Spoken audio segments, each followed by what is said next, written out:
August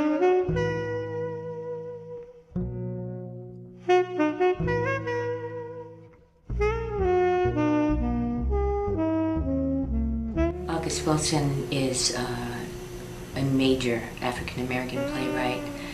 He probably is the most well-known at this point. I used to be freak out about August Wilson because I know the weight of his work in the American theater world. Fences is part of August Wilson's 10-play cycle. He wrote a play for each decade.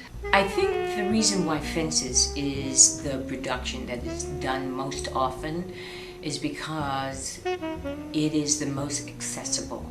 This play is the 50s play. It's set in 1957 in Pittsburgh on the Hill District, in the Hill District. And it's where August Wilson grew up, actually. Fences is a play that has been done in Europe and in China because it translates.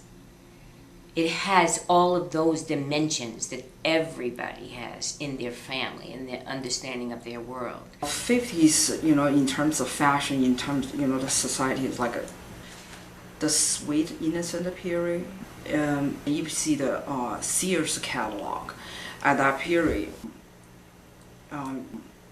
women will wear pinched waistline, pointy bra, and then the skirt, the perfect housewife. The cast, good cast, is like half the job of the entire project. We read around the table for several days, but a lot of that is reading and then just talking through things, talking through moments in your own life if you want to, or things you're feeling, how you see this person at this moment in that scene.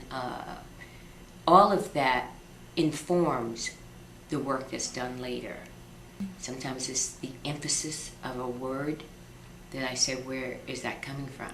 Where is he at now? Where'd he go off to? He's going on about his business. He don't need nobody to hold his hand. Well, I don't know. Could have expected this 10, 15 years ago, but not now. Age ain't got nothing to do with it, bro. I done tried to be everything a wife should be, everything a wife could be.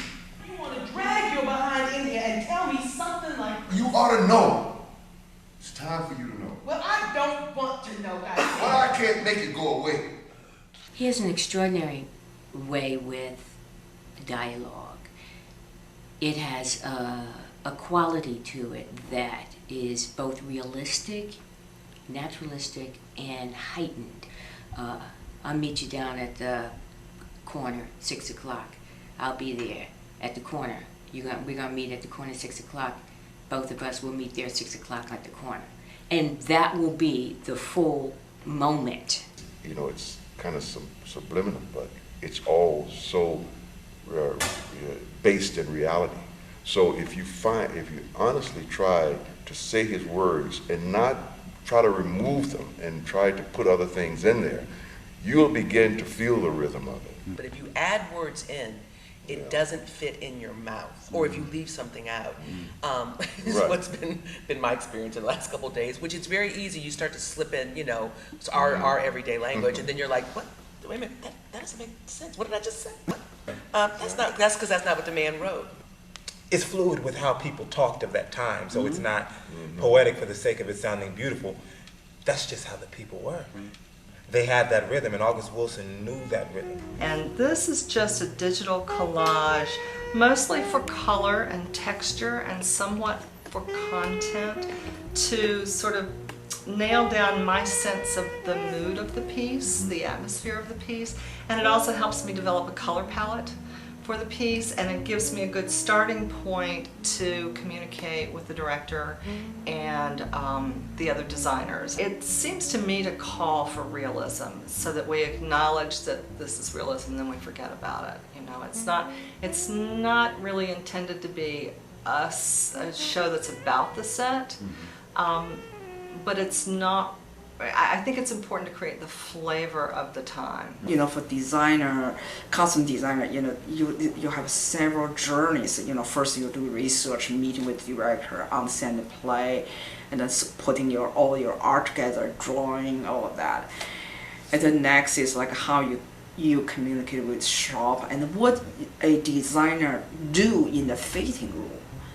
What what you see the problem was in, and also the collaboration happened between me and the actor in the fitting room. They wear the costume, it's not me. But I am the designer. I do look, period, the 50s fashion, but that's far not enough. It's really need to get it, the African American community of that time. And then the rest is just really based on understanding of those characters. August Wilson's characters in any of his play is all the clue is all within the play. Yeah. Their house is actually theoretically the back of another building. So you have to walk through alleys to get through to their house. It takes place in a very compact space in the backyard. One reason to keep it such a tight space, it's as if the whole world has fenced him in. And then in the course of the play, he builds a fence to keep the world out and to keep what's his closer into him. He has what, sometimes we say is Greek in its scale. He knows how great he is. Everyone has told him how great he is as a ball player. But he can't do anything about that. He can't play. He can't make a living play. So he's, he's in a lot of pain because of that. And she recognized in him this kind, loving, talented, handsome, responsible man who could really give her things in her life that she was missing. She is alone. There are no other women in this world with her, which is kind of odd, and it means also that she's got to really get in there when she can get in there and stand her ground when she can get in there. Troy raised a good son. He raised almost, himself. He raised Corey to be like him mentally in terms of, go for it, it's hard, do it. Corey's, I guess, displaying more of his own manhood. Everybody's supporting him in his dreams except the one person whose support counts the most. Which to some degree is the ultimate failure because that's the support that you want to win, The hugeness of the issues that go on in the play and the smallness or the intimacy of the world just collide in a way that you get swept up. This was my sketch, pencil sketch. PlayMakers stage, of course, is thrust, which means we have an awful lot of real estate between the proscenium and the downstage edge. So we had to find a way to incorporate this hill district into the PlayMakers stage without making it seem like this huge long distance.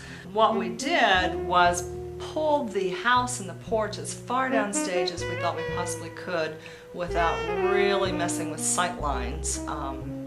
And we're transitioning the stage space, the world of the play, into our own rep deck steps right here. It also gives us a sense of coming up the hill. Visually and spatially, there's a transition there that helps sort of draw the audience into the play. Breaking it into thirds, I think it just balances better.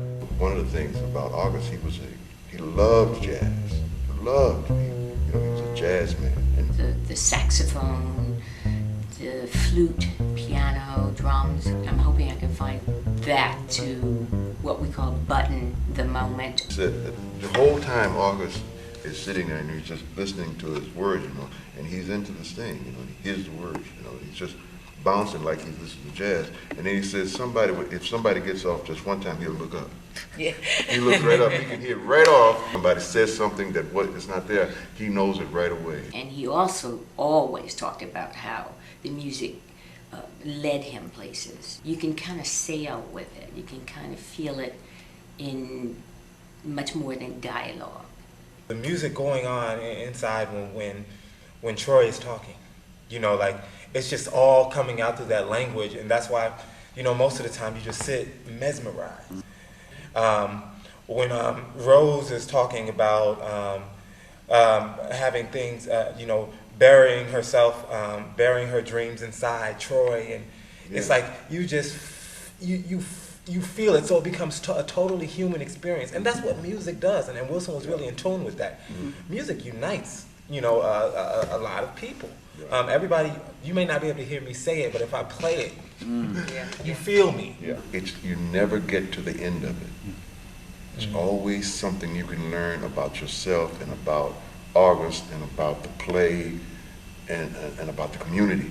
When I walk away on the 14th of November, I'm going to say, man, that was something else, you know? I consider it a privilege to work on a playwright who was committed to creating work for a group of people that otherwise would not have got it, to contribute to other black kids and other kids of color seeing stories that are different. See, I think people are really hungry to see it. So to be able to bring it to this stage with the integrity and the production values that I know Playmakers can do is really exciting. Makes me very, very, very, very happy. Very happy. I mean, like, am I happy? Yeah, you're happy. I'm a little happy. She's happy.